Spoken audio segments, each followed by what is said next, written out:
Exodus chapter 15. The Song of Moses.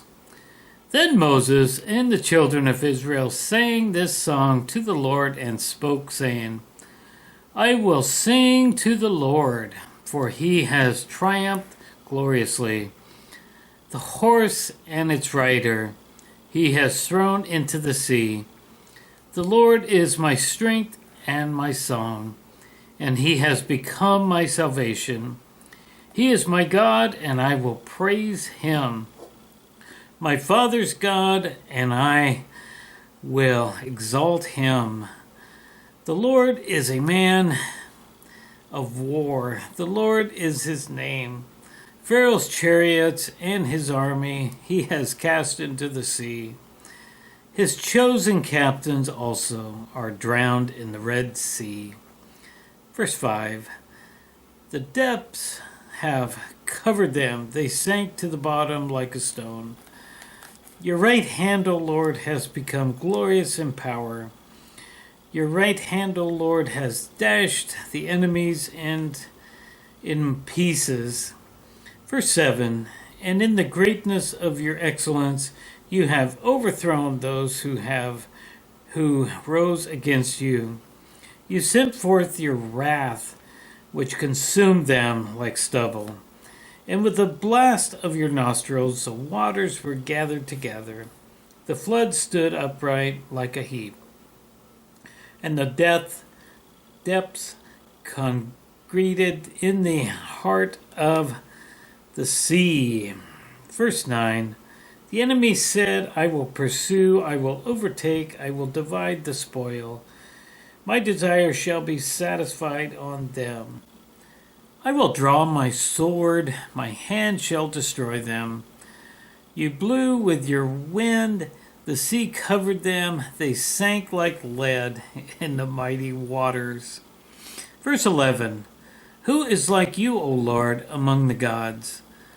Who is like you, glorious in holiness, fearful in praising, doing wonders? You stretched out your right hand. The earth swallowed them. You in your mercy have led forth the people whom you have redeemed. You have guided them in your strength to your holy habitation. The people who hear and be afraid. Sorrow will take hold of the inhabitants of Palestina. Then the chiefs of Edom will be dismayed. The mighty men of Moab, trembling, will take hold of them. All the inhabitants of Canaan will melt away. Verse 16. Fear and dread will fall on them. By the greatness of your army, of your arm, they will be as still as stone till your people pass over, Lord. Till the people pass over whom you have purchased, you will bring them in and plant them in the mountain of your inheritance, in the place, O Lord, which you have made for your own dwelling, the sanctuary, O Lord, which your hands have established. Verse 18, the Lord shall reign forever and ever. So quickly we see a couple of things I want to point out here. Verse 11, who is like you, O Lord, among the gods? Notice that is gods with a small g. When we talk about Jesus Christ, we are talking about God with a capital G. And we also see in verse 14, the people will hear and be afraid. Sorrow will take hold of the inhabitants of Palestina. Does that sound familiar, like the Palestinians of today? Could be. And down here in the end of verse 16, till your people pass over, O Lord, till the people pass over whom you have purchased. Jesus Christ purchased us for God the Father through the blood of the Christ. We are bought by him. So I thought those three things were interesting to point out there. So let's continue on with verse 19. For the horses of Pharaoh went with chariots and his horsemen into the sea, and the Lord brought back the waters of the sea upon them, but the children of Israel went on dry land in the midst of the sea. The Song of Miriam, verse 20. Then Miriam, the prophetess, the sister of Aaron, took the timbrel in her hand, and all the women went out after her with the timbrel and the dances, and Miriam answered them, Sing to the Lord, for he has triumphed gloriously. The horse and its rider has thrown into the sea. Verse 22, bitter waters made sweet. So Moses brought Israel from the Red Sea when they went out into the wilderness of Sur, and they went 3 days in the wilderness and found no water. Verse 23, now when they came to Marah, they could not drink the waters of Marah, for they were bitter. Therefore the name of it was called Marah. And the people murmured against Moses, saying, What shall we drink? So he cried out to the Lord, and the Lord showed him a tree. And when he cast it into the waters were made sweet.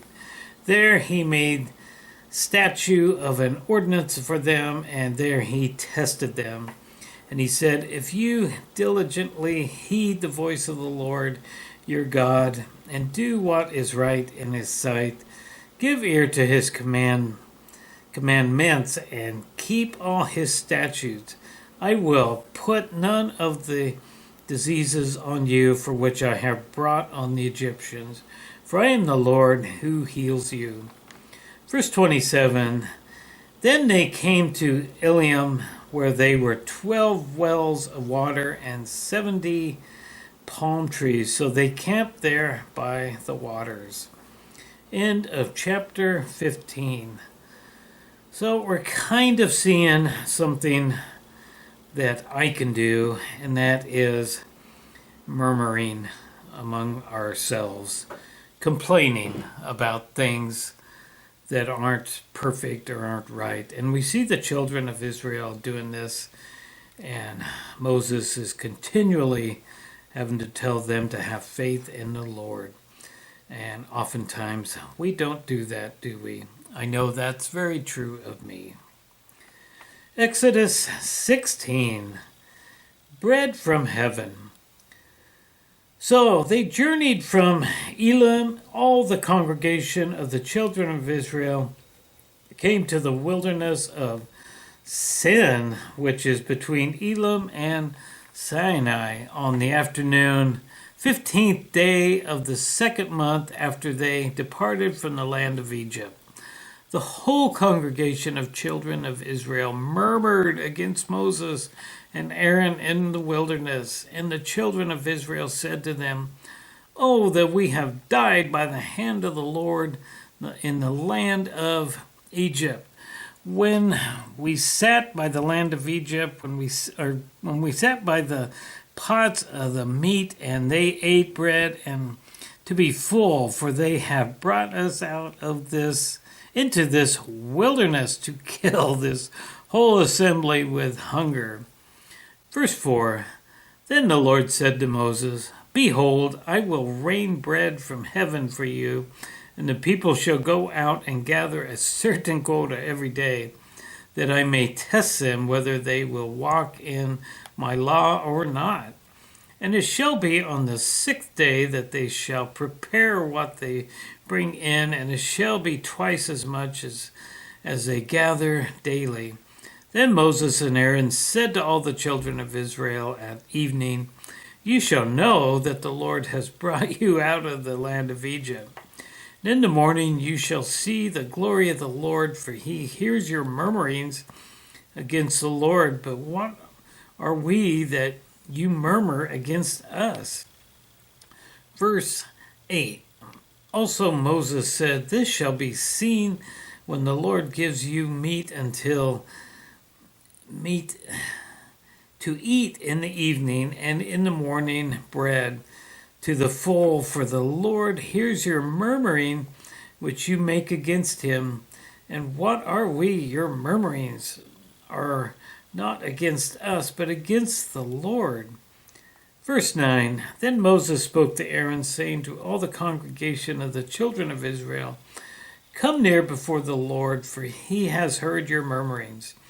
Now it came to pass, as Aaron spoke to the whole congregation of the children of Israel, that they looked towards the wilderness, and behold, the glory of the Lord appeared in the clouds.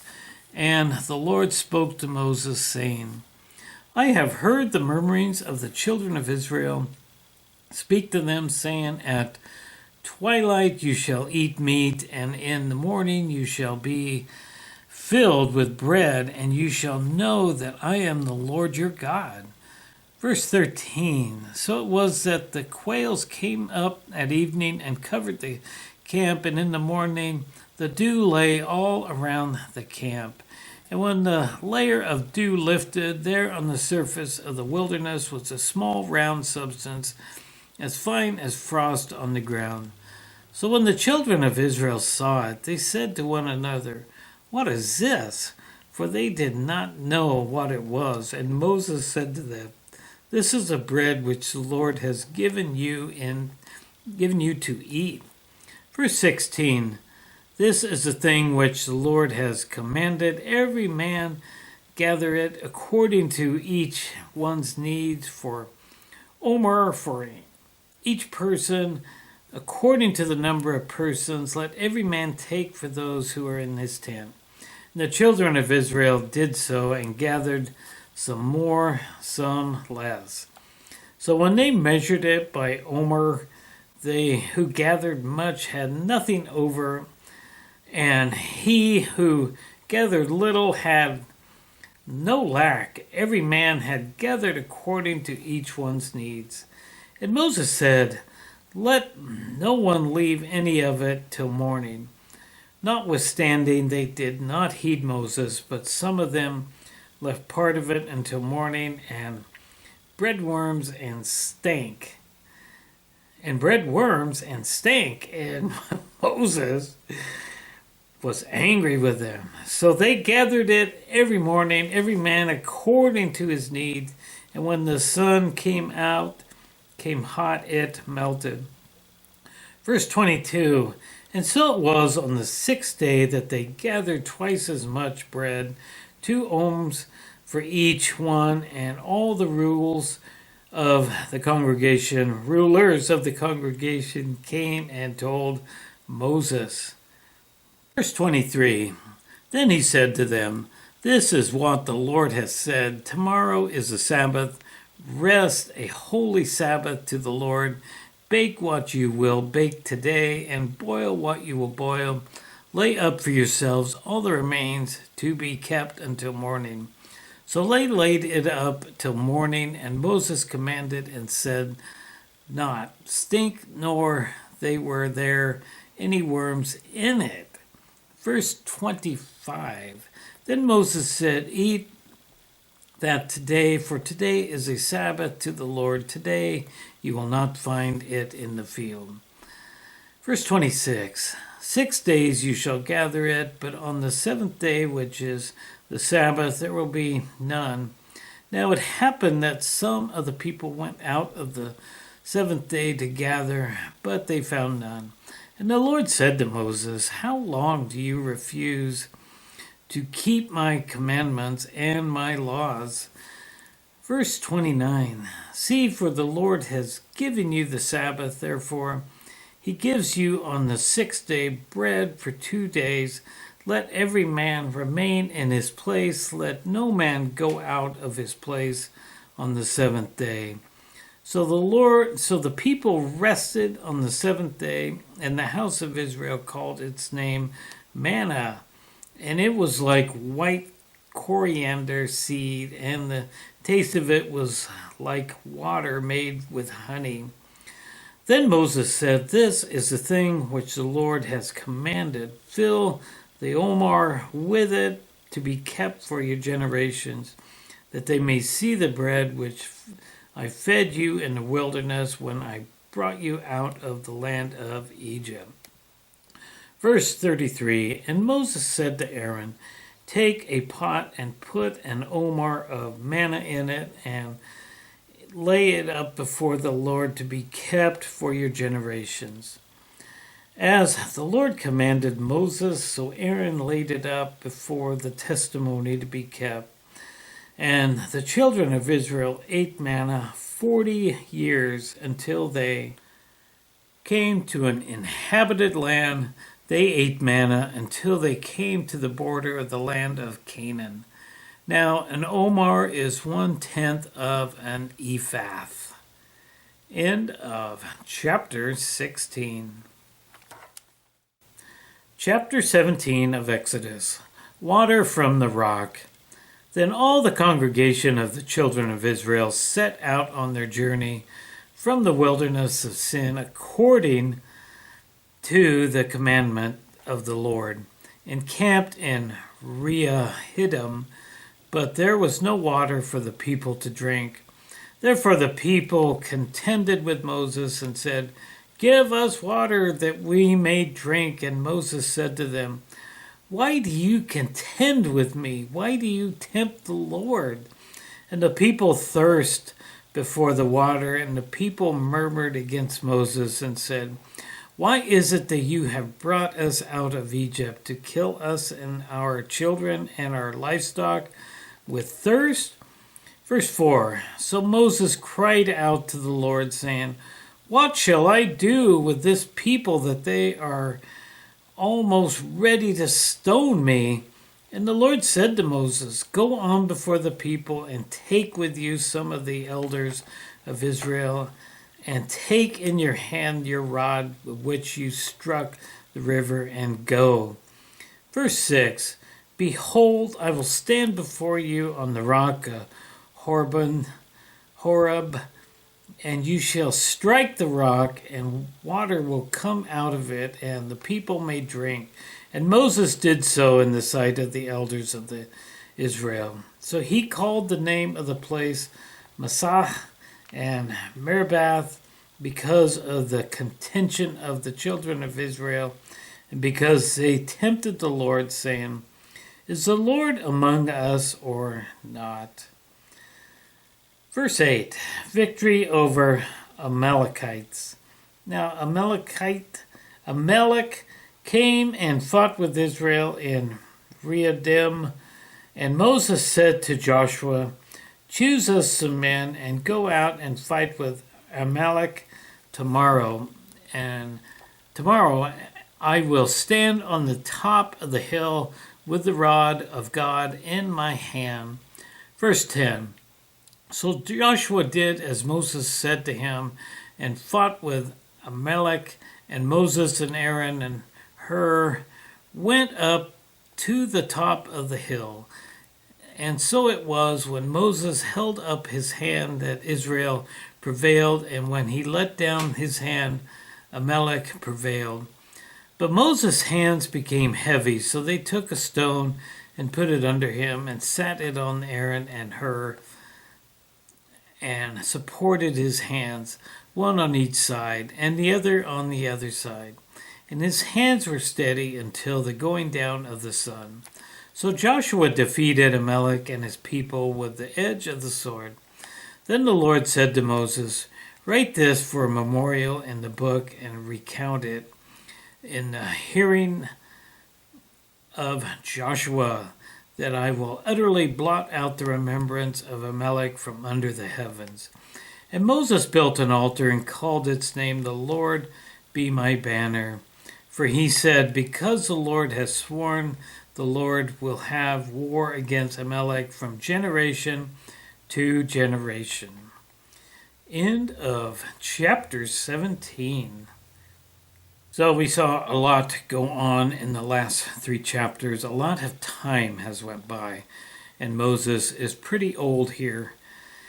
And we also see Moses getting water from the rock, and we see the children of Israel still whining and complaining and murmuring and not having faith in the Lord that he's going to take care of them. And it is said that this, at this point, Moses, with anger in his heart, smote the rock to get water out of it. And that rock is actually Jesus Christ. This rock is following the children of Israel around, and the rock is actually Jesus. So when Moses smote the rock with his rod, that was sin against Jesus Christ. And that is the whole reason why Moses is not allowed to go into the promised land. He dies before he can cross the promised land. But eventually his body is taken in to the promised land and buried there. So yeah, I don't completely understand all that, but that is what I have been taught through my church. So anyway, that is the end of chapter 17 of Exodus.